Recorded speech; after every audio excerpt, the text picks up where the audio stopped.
wabarakatuh. Halo anak-anak semua, perkenalkan, nama Ibu adalah Ibu Mila.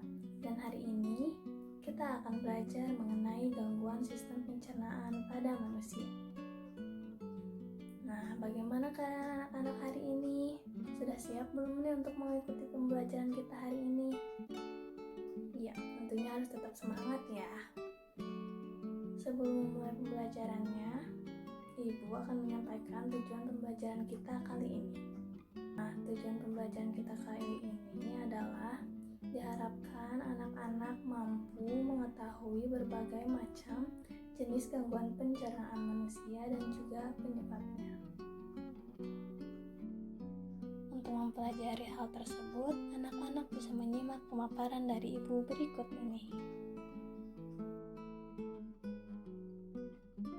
Yang pertama adalah diare. Di sini ada yang tahu nggak sih apa penyakit diare itu? Nah, untuk lebih jelasnya, dengarkan penjelasan dari Ibu ya.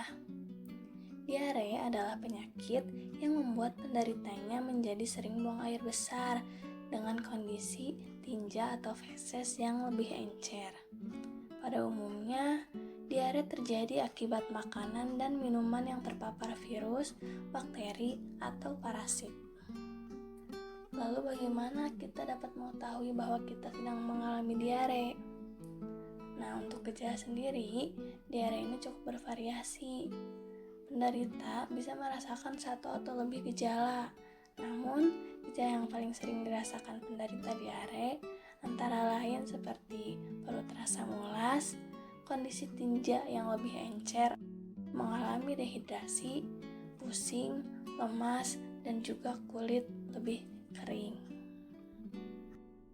Selanjutnya ada sembelit. Sembelit adalah suatu kondisi ketika seseorang mengalami kesulitan saat melakukan buang air besar, antara lain dikarenakan fesesnya yang keras dan sulit dikeluarkan. Seseorang dikatakan mengalami sembelit apabila frekuensi buang air besarnya hanya berlangsung selama 3 kali atau kurang selama 1 minggu.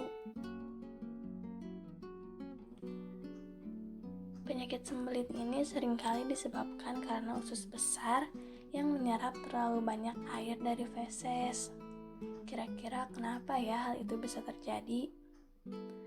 Hal ini dapat terjadi jika pergerakan makanan berjalan lebih lambat melalui saluran pencernaan dan membuat usus besar punya lebih banyak waktu untuk menyerap air dari olahan makanan tersebut.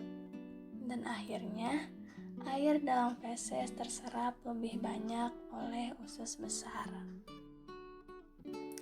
Beberapa faktor umum lain penyebab sembelit antara lain kurangnya kandungan serat pada bahan makanan yang dikonsumsi. Dalam proses pencernaan, serat dapat membantu lebih lancarnya pergerakan sistem pencernaan, sehingga dapat mencegah terjadinya sembelit. Lalu selanjutnya ada perubahan kebiasaan, misalnya perubahan jam makan, perubahan jam tidur, dan perubahan jadwal BAB.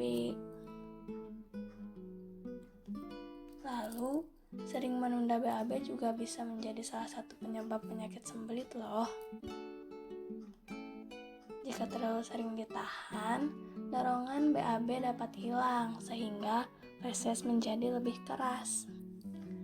Selanjutnya ada apa lagi ya? Selanjutnya, kurangnya mengkonsumsi cairan. Jika kita kurang mengkonsumsi cairan, kita bisa mengalami dehidrasi dan meningkatkan risiko sembelit.